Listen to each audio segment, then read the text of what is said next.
ஆண்டவராகிய இயேசு கிறிஸ்துவின் நாமத்தினாலே இந்த காலை வேளையிலும் ஜாய் டிவி மூலமாக தேவனின் மகிமையின் நேரம், காட்ஸ் க்ளோரி டைம் என்கிறதான இந்த நிகழ்ச்சியை பார்க்கும்படியாக கடந்து வந்திருக்கிற ஒவ்வொருவரையும் நான் வாழ்த்துகிறேன், வரவேற்கிறேன். நான் பாஸ்டர் குணசேகரன், ஷெகினா க்ளோரி தீர்க்கதரிசன சபை, Shekinah Glory Prophetic Church, Velachery, Chennai, புதிய 10, மர்ஃபுதாஸ் ரோட், டாக்டர் சீதாபதி நகர், வேளச்சேரி, சென்னை 42 என்ற இடத்திலே பல வருடங்களாக ஆண்டவருடைய ஊழியத்தை செய்து வருகிறோம். இந்த நிகழ்ச்சியை பார்க்கும்படியாக உங்கள் ஒவ்வொருவரையும் தேவன் தாமே ஆசீர்வதித்து காத்து நடத்துவாராக. தொடர்ந்து நிகழ்ச்சியை பாருங்கள். கர்த்தருடைய கிருபையும் சமாதானமும் உங்கள் ஒவ்வொரு மேலும் தங்கியிருப்பதாக. ஆமென். நல்லவரே, வல்லவரே,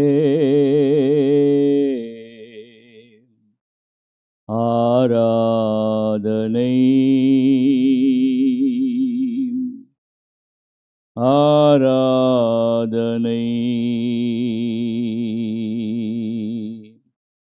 நல்லவரே,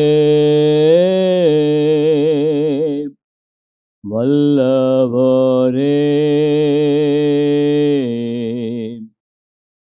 ஆராதனை ஆராதனை.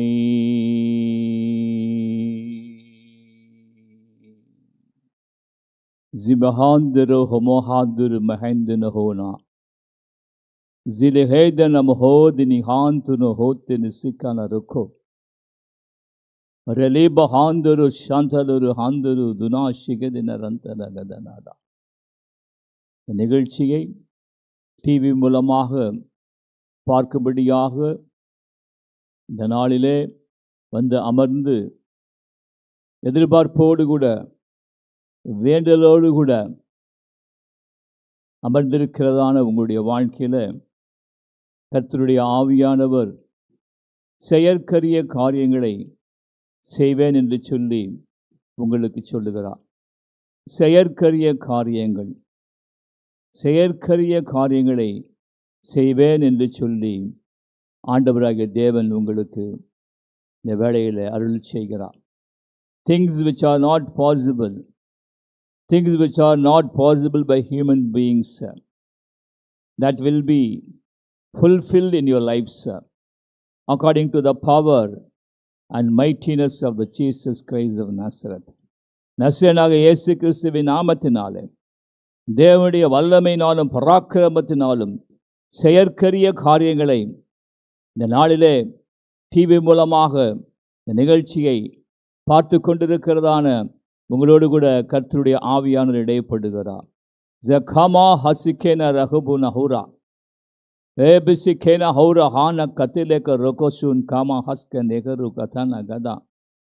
இந்த நாளிலும் நிகழ்ச்சியை பார்த்து கொண்டிருக்கிற உங்களிலே சிலர், எனக்காக யார் இந்த கல்லை புரட்டி போடுவார், யார் என் பட்சமாக கிரியை நடப்பிப்பார்கள் என்று சொல்லி பெரிய தடையோடு கூட உனக்கு முன்பாக காரியங்கள் நடைபெறாதபடிக்கு ஒரு போராட்டத்தின் மத்தியிலே நீ அமர்ந்து இந்த நிகழ்ச்சியை பார்த்து கொண்டிருக்கிறாய். நீ தேவனையே நோக்கி பார். சங்கீதம் 121:1-2 வசனத்தில் சொல்லப்பட்டிருக்கிற பிரகாரம் அவரையே நோக்கி பார். அவரிடத்திலிருந்து உனக்கு ஒத்தாசை கடந்து வரும், அவரிடத்திலிருந்து உனக்கு வல்லமை கடந்து வரும். அவரிடத்திலிருந்து அனுப்புகிறதான தூதன் உனக்காக கல்லை புரட்டி போட்டு உன்னுடைய வாழ்க்கையில் ஒரு திறந்த வாசலை வைப்பான். அப்பொழுது உள்ளும் புறமாய் சென்று நல்ல மேய்ச்சலை கண்டடைவாய் என்று சொல்லி கர்த்தருடைய ஆவியானவர் உனக்கு சொல்லுகிறார். ரேபஹாந்துரு சிகிலி மஹூர ஹாந்த லஹூது நஹாரா ஆ பஹா சகலி பஹார் ரேகாந்த ராக் தி ஷெகாதன ரங்கதனாம். நிகழ்ச்சியை பார்த்து கொண்டிருக்கிறதான ஒரு சிலர் உங்களுடைய வாழ்க்கையில் you have come to a place of stagnation. நீங்கள் உங்களுடைய வாழ்க்கையிலே தேக்கத்தின் நிலையிலே வந்து அப்படியே நின்று கொண்டிருக்கிறீர்கள். உங்களுடைய வாழ்க்கையில் காரியங்கள் முன்னோக்கி செல்லாதபடிக்கு தேங்கின நிலையிலே இருக்கிறதை தேவனாகிய கர்த்தர் வெளிப்படுத்தி காண்பிக்கிறார். இதற்கு முன்பாக என்னால் செய்ய முடியவில்லையே, அடுத்த அடி எடுத்து வைத்து முன்னேறி போக முடியவில்லையே, இந்த சூழ்நிலையே பல காலங்கள் கடந்து போய் கொண்டிருக்கிறதே என்று சொல்லி வேதனையோடு கூட அமர்ந்த நிகழ்ச்சியை பார்த்து கொண்டிருக்கிற மகனே மகளே, இன்றைக்கு உனக்கு உதவி செய்யும்படியாக கர்த்தருடைய ஆவியானவர் அனுக்கிரகம் செய்கிறார். கர்த்தருடைய ஆவியானுடைய பலத்த காற்று வரும் பொழுது உடைய தேக்க நிலைமைகள் எல்லாவற்றையும் தேவன் மாற்றி போடுவார்.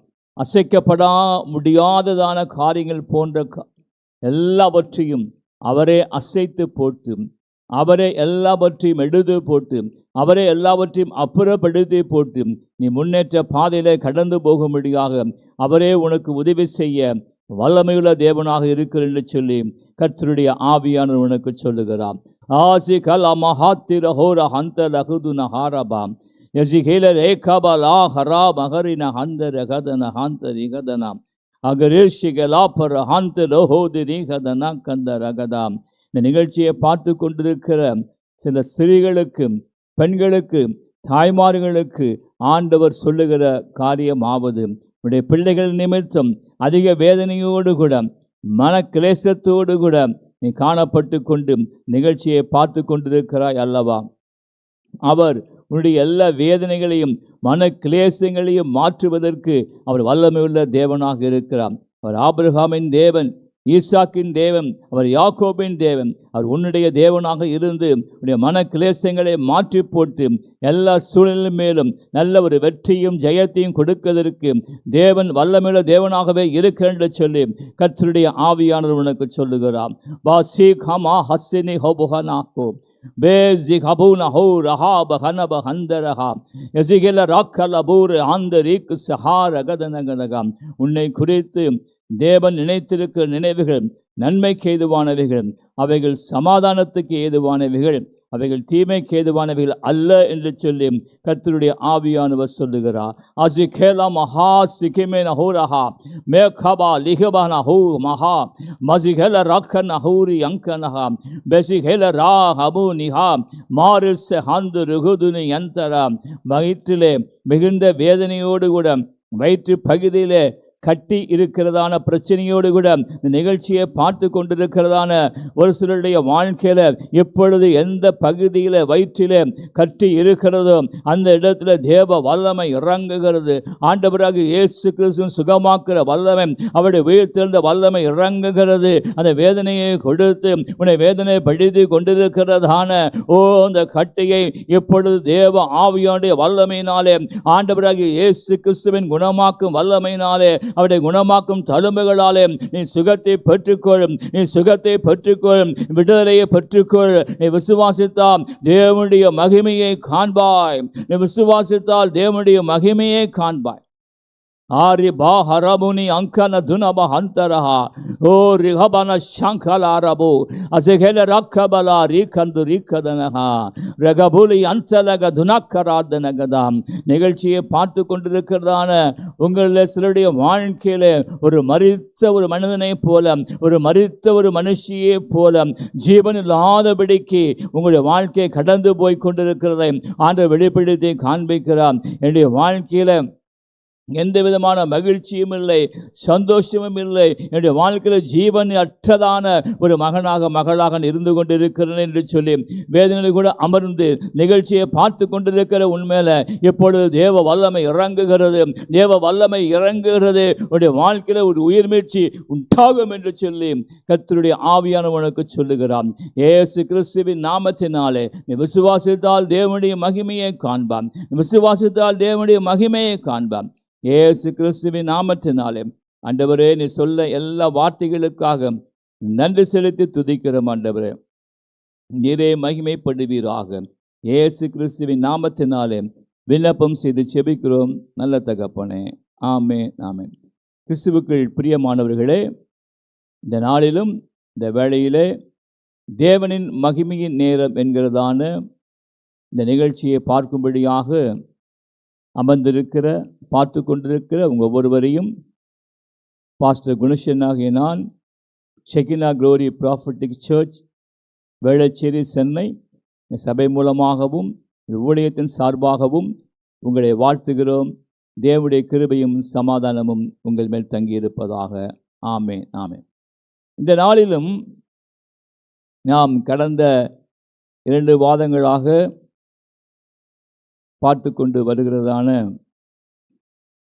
பகுதியிலிருந்து இன்றைக்கும் தொடர்ந்து நாம் தேவனுடைய வார்த்தையை பார்க்க போகிறோம். கர்த்தருடைய ஆவியானவர் நமக்கு உதவி செய்வாராக. யோவான் எழுதின சுவிசேஷம் 11ஆம் அதிகாரம், அங்கே நாம் பார்க்கிறதான வசனம் அங்கே 40வது வசனத்திலிருந்து தான். அந்த வசனத்தின் அடிப்படையிலே வேதத்தினுடைய வெளிச்சத்திலே நாம் தேவனுடைய சத்திய வார்த்தைகளை ஆராய்ந்து நாம் கற்றுக்கொண்டு வருகிறோம். இந்த நாளிலும் அந்த வசனத்தை நாம் பார்க்கிற வண்ணமாக, இயேசு அவளை நோக்கி, நீ விசுவாசித்தால் தேவனுடைய மகிமையை காண்பாய் என்று நான் உனக்கு சொல்லவில்லையா என்றார். இயேசு அவளை நோக்கி, நீ விசுவாசித்தால் தேவனுடைய மகிமையை காண்பாய் என்று நான் உனக்கு சொல்லவில்லையா என்றார். கிறிஸ்துவுக்கு பிரியமான தேவ ஜனமே, இந்த நாளிலும் இந்த வசனத்தின் அடிப்படையிலே தேவனுடைய வேளை, த டைமிங் ஆஃப் காட் என்கிறதான ஒரு தலைப்பின் கீழாக நாம் சுருக்கமாக தேவனுடைய வசனத்தின் வெளிச்சத்திலிருந்து நாம் கற்றுக்கொள்ளப் போகிறோம். தேவனுடைய வேளை. அருமையான கர்த்தருடைய ஜனமே, ஆண்டவர் அதனதன் காரியங்களை அதனதன் வேளையிலே சரியாக செய்து நிறைவேற்றுகிற தேவன் என்பதை நாம் அறிந்து கொள்ள வேண்டும்.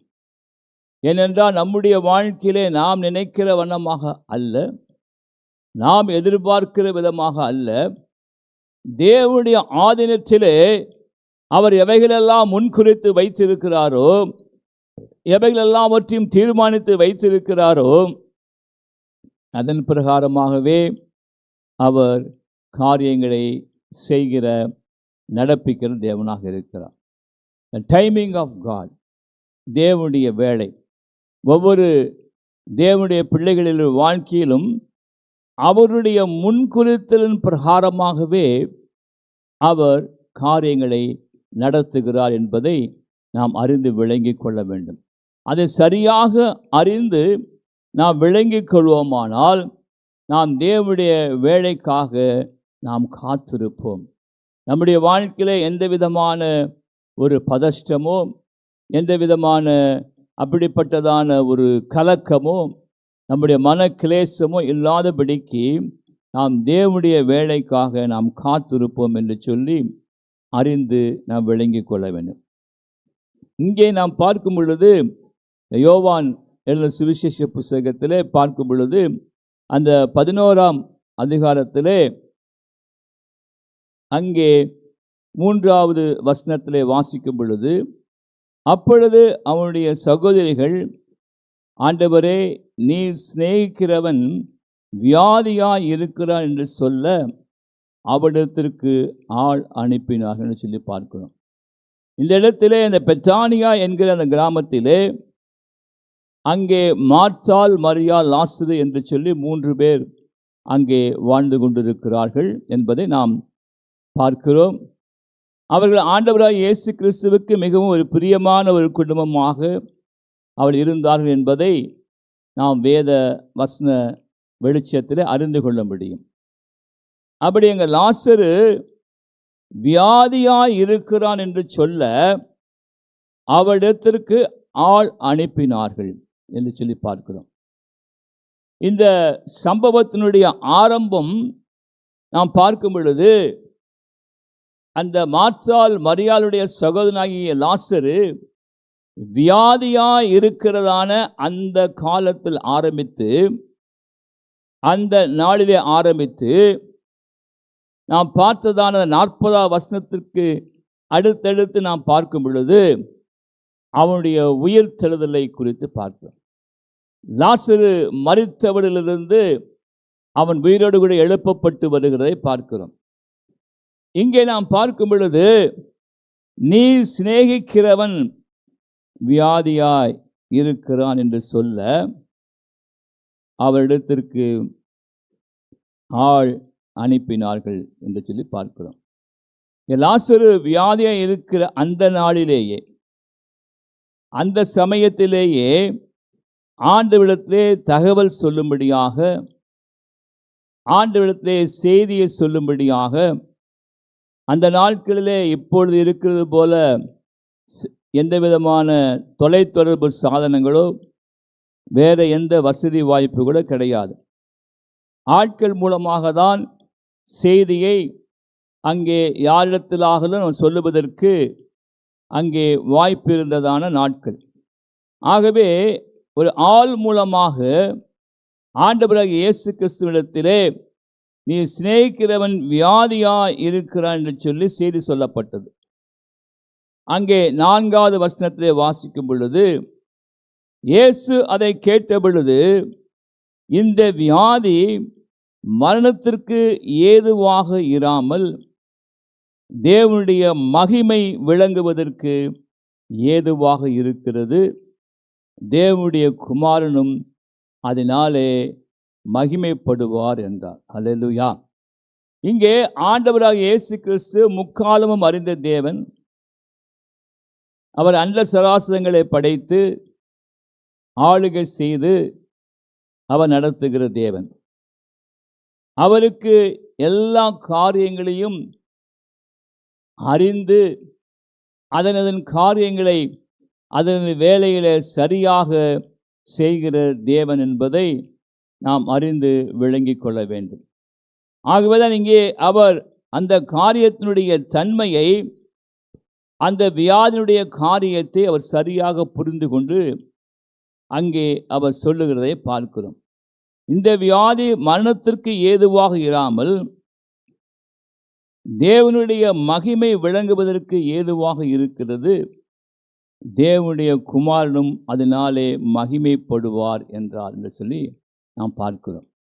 கிறிஸ்துவுக்குள் பிரியமான தேவ ஜனமே, இந்த நாளிலும் இந்த வேளையிலே இந்த தேவனுடைய வார்த்தையை கேட்டு கொண்டிருக்கிற உங்களுடைய வாழ்க்கையிலும் ஒருவேளை நீண்ட நாட்களாக நீங்கள் வியாதியோடு கூட போராடி கொண்டிருக்கலாம். நீண்ட நாட்களாக ஒரு பலவீனத்தின் மத்தியிலே உங்கள் வாழ்க்கை கடந்து போய் கொண்டிருக்கலாம். அந்த சராசரங்களை படைத்து ஆளுகை செய்கிற ஆண்டவராக இயேசு கிறிஸ்து உங்களுடைய சூழ்நிலையை அறிந்த தேவனாக இருக்கிறார். உங்கள் சூழ்நிலையை அறிந்து நிச்சயமாகவே அவர் கடந்து வந்து உங்களை விடுதலை செய்து ரட்சிப்பார். காலம் கடந்து கொண்டே போகிறதே, எனக்கு இன்னும் விடிவு காலம் இல்லையா? இந்த வியாதியிலிருந்து, இந்த பலவீனத்திலிருந்து, இந்த போராட்டத்திலிருந்து எனக்கு ரட்சிப்பு இல்லையா? எனக்கு சுகம் இல்லையா? எனக்கு ஆரோக்கியம் இல்லையா என்று சொல்லி வேதனையோடு கூட இந்த நிகழ்ச்சியை பார்த்து கொண்டிருக்கிற அருமையான மகனே, மகளே, உனக்கு கர்த்தருடைய ஆவியானவர் சொல்லுகிறதாவது, தேவன் நிச்சயமாகவே கடந்து வந்து உன்னை ரட்சிப்பார், கடந்து வந்து உன்னை விடுதலை செய்வார், கடந்து வந்து அவர் உன்னை தப்புவிப்பார். அவர் நிச்சயமாகவே உன்னுடைய ஜெபங்களுக்கு பதில் கொடுத்து உன்னுடைய வாழ்க்கையிலே தம்முடைய வல்லமையை வெளிப்படுத்தும் என்று சொல்லி கர்த்தருடைய ஆவியானவர் உனக்கு சொல்லுகிறார். இங்கே பார்க்கும் பொழுது ஆண்டவர் சொல்லுகிறார், தேவனுடைய மகிமை விளங்குவதற்கு ஏதுவாக இருக்கிறது, தேவனுடைய குமாரனும் அதனாலே மகிமைப்படுவார் என்றார் என்று சொல்லி பார்க்கிறோம். அங்கே தொடர்ச்சியாக 5வது வசனத்தை வாசிக்கும் பொழுது, இயேசு மார்த்தாளிடத்திலும் அவருடைய சகோதரியினிடத்திலும் லாசருவினிடத்திலும் அன்பாக இருந்தார். அந்த குடும்பத்தில் உள்ள 3 பேரிடத்திலும் தேவன் மிகவும் அன்பாக இருந்தார் என்று சொல்லி பார்க்கிறோம். அப்படிப்பட்ட அந்த விஷயத்திலே ஆண்டவர் என்ன செய்திருக்க வேண்டும்? அவருக்கு செய்தி கொடுக்கப்பட்டவுடனேயே அவர் உடனடியாக புறப்பட்டு போயிருக்க வேண்டும். ஏனென்றால் ஆண்டவர் அவர்கள் மேலே அன்பாய் இருந்தார் என்று சொல்லப்பட்டிருக்குது.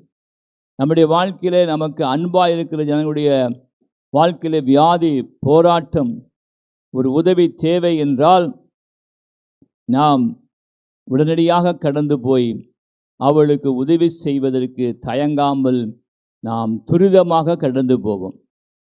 ஆனால் இங்கே நடந்த காரியம் என்ன? அங்கே 6வது வசனத்திலே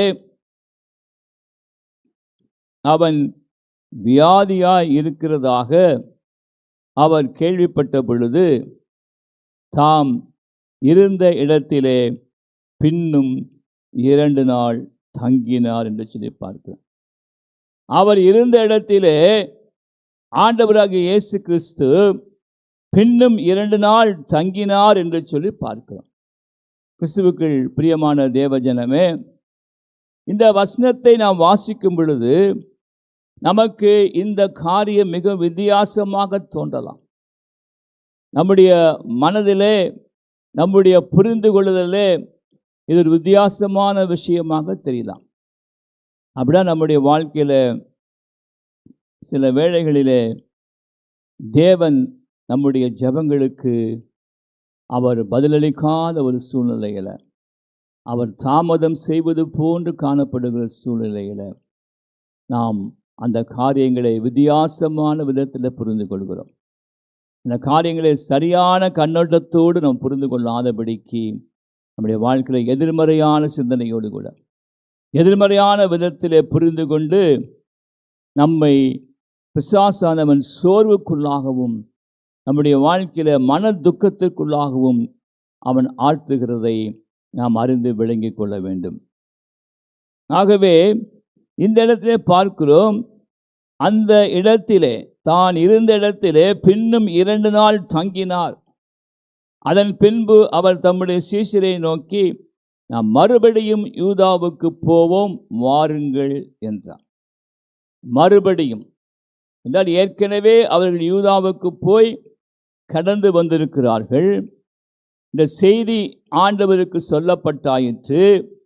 அந்த குடும்பத்தின் மேலே அன்பாக இருக்கிற தேவன் ஆனால் உடனடியாக புறப்பட்டு செல்லாமல் பின்னும் அங்கே 2 நாள் தங்கியிருந்து அதற்கு பின்பாக அந்த 2 நாளுக்கு பின்பாக ஆண்டவர் சொல்லுகிறார், நாம் மறுபடியும் யூதாவுக்கு போவோம் வாருங்கள் என்று சொல்லுகிறதை நாம் பார்க்கிறோம்.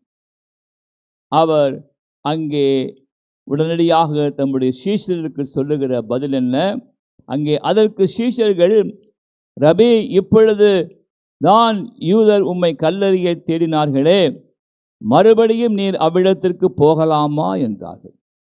இயேசு பிரதியுத்தரமாக 9ஆம் வசனத்திலே, பகலுக்கு 12 மணி நேரம் இல்லையா? ஒருவன் பகலில் நடந்தால் அவன் இந்த உலகத்தின் வெளிச்சத்தை காண்கிறபடியினாலே இடரமாட்டான்.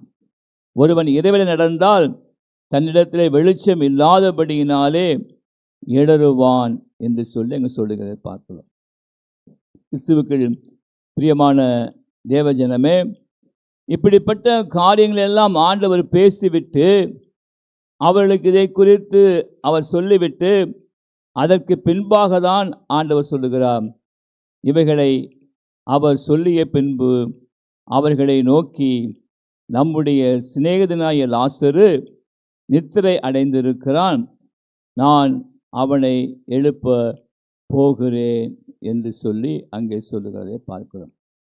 கிறிஸ்துவுக்குள் பிரியமான தேவஜனமே, நம்முடைய வாழ்க்கையிலே தேவன் எல்லாவற்றையும் சரியான வேளையிலே, சரியான நேரத்திலே, ஏற்ற வேளையிலே அவர் செய்கிற தேவன் என்பதை அறிந்து கொள்ள வேண்டும். அவருடைய ஆதீனத்திலே முன்குறிக்கப்பட்ட காலங்களையும் நேரங்களையும் வேலைகளையும் நம்முடைய மனித சிந்தனையினாலே, நம்முடைய மனித ஞானத்தினாலே அவைகளை சரியாக புரிந்து கொள்ள முடியாது, அவைகளை சரியாக விளங்கி கொள்ள முடியாது. தேவன் அனந்த ஞானமுள்ளவர். அவரே எல்லாவற்றையும் ஆராய்ந்து அறிந்து அதனதன் காரியங்களை அதன் வேலைகளை செய்கிற தேவனாக இருக்கிறார். இந்த நாளிலும் இந்த தேவனுடைய வார்த்தையை கேட்டுக்கொண்டிருக்கிற அருமையான தேவனுடைய ஜனமே, நீண்ட நாட்களாய் காத்திருக்கிறது இருதயத்தை இழைக்க பண்ணும். வேண்டியது வரும் பொழுதோ அது ஜீவ விருட்சம் போல இருக்கும் என்று சொல்லி கர்த்தருடைய வார்த்தையில நாம் பார்க்கிறோம். ஆகவே இந்த நாளிலும் இந்த வார்த்தையை கேட்டுக்கொண்டிருக்கிற இந்த வேளையிலேயே தேவன் உன்னுடைய வாழ்க்கையில காணப்படுகிற எல்லா தாமதங்கள், எல்லா விதமான காத்திருக்கிற, எல்லாம் முடிவுறுகிற ஒரு காலகட்டத்திற்குள்ளாக நீ வந்து விட்டாய் என்று சொல்லி கர்த்தருடைய ஆவியானவர் உனக்கு சொல்லுகிறார். இந்த காரியங்கள் எல்லாவற்றுக்கும் முடிவை பெற்றுக்கொள்ள, நல்ல முடிவை பெற்றுக்கொள்ள, நல்ல சமாதானமான முடிவை பெற்றுக்கொள்ள, நல்ல ஆசீர்வாதமான முடிவை பெற்றுக்கொள்ள, நல்ல நன்மையான முடிவை பெற்றுக்கொள்ளுகிறதான வேளையிலே கர்த்தர் உன்னை எடுத்து கொண்டு போகிறார். ஆகவே நீ சமாதானத்தோடு கூட நீ தேவனுடைய சமூகத்தில் இந்த வேளையில் அமர்ந்தது நிச்சயமாகவே கர்த்தருடைய வல்லமை உண்மையில கடந்து வந்து உன்னுடைய எல்லா ஜெபங்களுக்கும் பதில் அருளி செய்யத்தக்க விதமாக தேவன் தம்முடைய வல்லமையை வெளிப்படுத்தி அவருடைய நாமத்தை அவர் மகிமைப்படுத்த போகிறார். ஆமென். நாம் தொடர்ச்சியாக அங்கே பார்க்கும் பொழுது அங்கே 17வது வசனத்திலே இயேசு வந்த பொழுது அவன் கல்லறையில் வைக்கப்பட்டு 4 நாளாயிற்று என்று கண்டார் என்று சொல்லி அங்கே நாம் பார்க்கிறோம். கிறிஸ்துவுக்குள் பிரியமானவர்களே, ஆண்டவருக்கு எல்லாவற்றையும் அவர் அறிந்து வைத்திருந்த தேவனாக அவர் இருந்தபடியினாலே அவருடைய பிரசன்னத்திலே நாள் கணக்கு, மாத கணக்கு, இல்லை என்றால் வருஷ கணக்கு, அதற்கு எந்த விதமான ஒரு விதமான குறுக்கீடுகளோ எந்த விதமான காரியங்களோ எதிர்மறையான காரியங்களே கிடையாது. ஏனென்றால் அவர் எல்லாவற்றையும் சரியாக செய்கிற தேவனாய் இருக்கிறார்.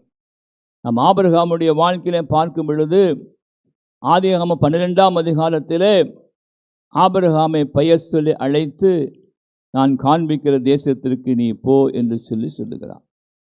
அதற்கு பின்பாக அவர் 17ஆம் அதிகாரத்திலே மீண்டுமாக ஆண்டவர் ஆபிரகாமுக்கு தரிசனமாகி அவனோடு கூட பேசி இடைப்படுகிறதை நாம் பார்க்கிறோம். தொடர்ச்சியாக நாம் பார்க்கும் பொழுது ஆண்டவர் முதலாவது அவருக்கு தரிசனமான பொழுது வயது 75, ஆதியாகமம் 12ஆம் அதிகாரத்தில். அதற்கு பின்பாக ஆண்டவர் தொடர்ச்சியாக ஆபிரகாமோடு கூட பேசிக்கொண்டிருக்கிறதை பார்க்கிறோம். ஆதியாகமம் 21ஆம் அதிகாரம் 1ஆம் வசனத்திலேயும் ஆண்டவர் அவனுக்கு தரிசனமாகி பேசுகிறார். 99 வயது, 75 வயதிலிருந்து 99 வரைக்கும் ஆபிரகாமுக்கு ஆண்டவர் சொன்ன வார்த்தை நிறைவேறவில்லை. ஆண்டவர் சொன்ன உடன்படிக்கையின் காரியங்கள் நிறைவேறவில்லை என்பதை நாம் பார்க்கிறோம். அதற்கு பின்பாக ஆதியாகமம் 21ஆம் அதிகாரம் 2ஆம் வசனத்திலே பார்க்கும் பொழுது ஆபிரகாம் முதிர் வயதாக இருக்கையிலே சாராள் கர்ப்பவதியாகி தேவன் குறித்திருந்த காலத்திலே அவனுக்கு ஒரு குமாரனை பெற்றார். அல்லேலூயா, அல்லேலூயா. அங்கே ஆதியாகமம் 21ஆம் அதிகாரம் 2ஆம் வசனத்திலே ஆபிரகாம் முதிர் வயதாக இருக்கையிலே சாராள் கர்ப்பவதியாகி தேவன் குறித்த காலத்திலே அவனுக்கு ஒரு குமாரனை பெற்றார். தேவன் குறித்த காலம், the timing of God. தேவன் குறித்த வேலை, தேவன் குறித்த வேளையிலே அவர் தம்முடைய வல்லமை வெளிப்படுத்துவார், தம்முடைய மகிமையை வெளிப்படுத்துவார்.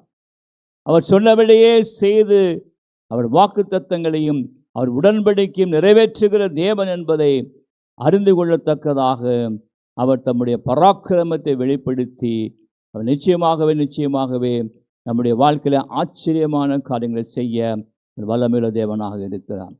இந்த நாளிலும் நாம் கண்களை மூடி செபிப்போம். உங்களுடைய வாழ்க்கையில் ஒருவேளை நீண்ட நாட்களாய் நீங்கள் காத்து கொண்டு இருக்கலாம். தேவன் எனக்கு இன்னும் இதை செய்யவில்லையே என் சிந்தனையில் கூட அமர்ந்திருக்கலாம். இப்பொழுது உங்களுக்காக நான் ஜெபிக்க போகிறேன். தேவன் ஏற்ற வேளையில் சரியான நேரத்தில் தம்முடைய வல்லமையை வெளிப்படுத்தி உங்களை ஆசீர்வதித்து உயர்த்துவதற்கும் நன்மையான ஈவுகளை கொடுப்பதற்கும் அவர் ஜீவனுள்ள தேவனாக இருக்கிறார். ஜிகாரா மகாந்தரா சுக்குரு பாக்கனா எசிகேலரா கபலௌதினி மகதுன ஹந்தரகதாம் லமா ஹாஸ்திலிகதனாம். நீ ஆறுகளை கடக்கும் பொழுது தண்ணீர் உன்மேலே புரளாது, அக்கினியை தாண்டும் பொழுது அக்கினி உன்மேலே பற்றாது என்று சொல்லி கர்த்தருடைய ஆவியானவர் உனக்கு சொல்லுகிறார். நீ மரண இருளின் பள்ளத்தாக்கில் நடந்தாலும் பொல்லாப்பு உனக்கு நேரிடாது, இந்த கோலும் தடியும் உன்னை தேற்றும். நானே உனக்கு நல்ல மேய்ப்பனாயிருந்து இந்த நாட்களிலே தொடர்ந்து உன்னை நடத்தி கொண்டு செல்லுவேன் என்று சொல்லி கர்த்தருடைய ஆவியானவர் உனக்கு சொல்லுகிறார். இயேசு கிறிஸ்துவின் ஜீவனுள்ள நாமத்தினாலே நிகழ்ச்சியை பார்த்து கொண்டிருக்கிற உங்களுடைய ஜனங்கள் ஒவ்வொருவரையும் பெயர் பெற ஆசீர்வதித்து நன்மையினாலும் கிருபையினாலும் முடிசூட்டி மெய்யான தேவ சமாதானத்தில் நிரப்புவீராக. ஒவ்வொருவரையும் ஆசீர்வதியும் இயேசு கிறிஸ்துவின் நாமத்தினாலே வேண்டுகிறோம் நல்ல தகப்பனே. Amen, amen, amen. God bless you. Thank you.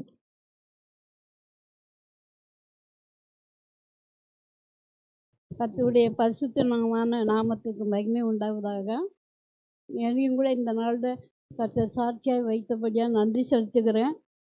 உடல் பலவீனத்து நிமித்தம் ஒரு வருஷத்தில் 2-3 தடவை ஹாஸ்பிட்டலில் 4 தடவையாவது அட்மிட் ஆகி 1 வாரம் 10 நாள் அப்படி கடந்து வந்த என் சூழ்நிலை என்னுடைய வாழ்க்கையில் அப்படி இருந்தது.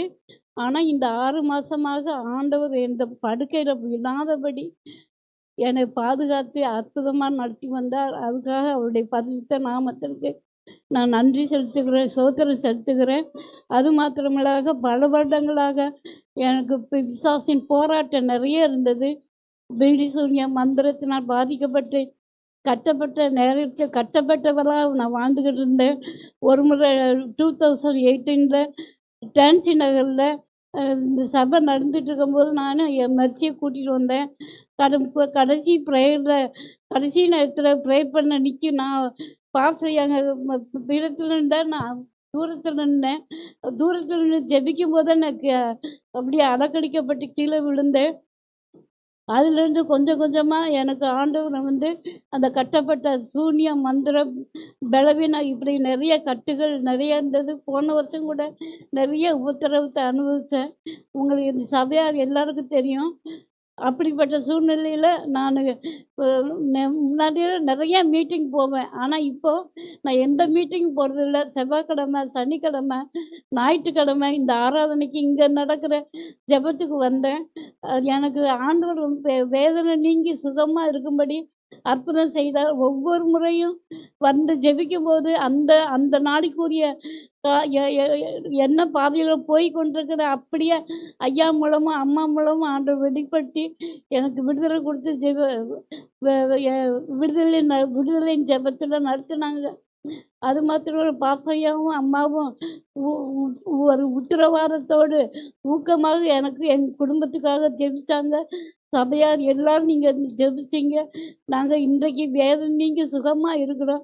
கர்த்தர் தந்த பரிசுத்தம், கர்த்தர் தந்த சுகத்திற்காக நான் நன்றியோடு ஸ்தோத்திரிக்கிறேன். கிறிஸ்துவுக்குள் பிரியமானவர்களே, இம்மட்டுமாக ஜாய் டிவி மூலமாக தேவனின் மகிமை நேரம், காட்ஸ் க்ளோரி டைம் இந்த நிகழ்ச்சியை பார்த்து நீங்கள் கர்த்தருக்குள்ளாக பலப்படுத்தப்பட்டு திடப்படுத்தப்பட்டு நீங்கள் ஆசீர்வதிக்கப்பட்டிருப்பீர்கள் என்று சொல்லி ஆண்டவருக்குள்ளாக நான் நம்புகிறேன்.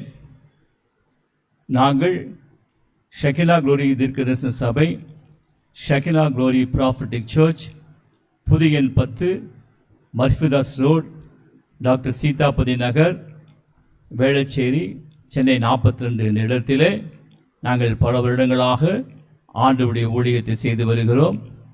எங்களுடைய சபையினுடைய ஆராதனை ஒழுங்குகள் ஞாயிற்றுக்கிழமை தமிழ் ஆராதனை 9:30 மணிக்கும், ஆங்கில ஆராதனை 12:30 மணிக்கும், ஒவ்வொரு மாதமும் 2வது மற்றும் 4வது சனிக்கிழமை அன்று காலை 11 மணி அளவில் சுகமளிக்கும் விடுதலையின் ஆசீர்வாத கூட்டம் நடைபெற்று வருகிறது.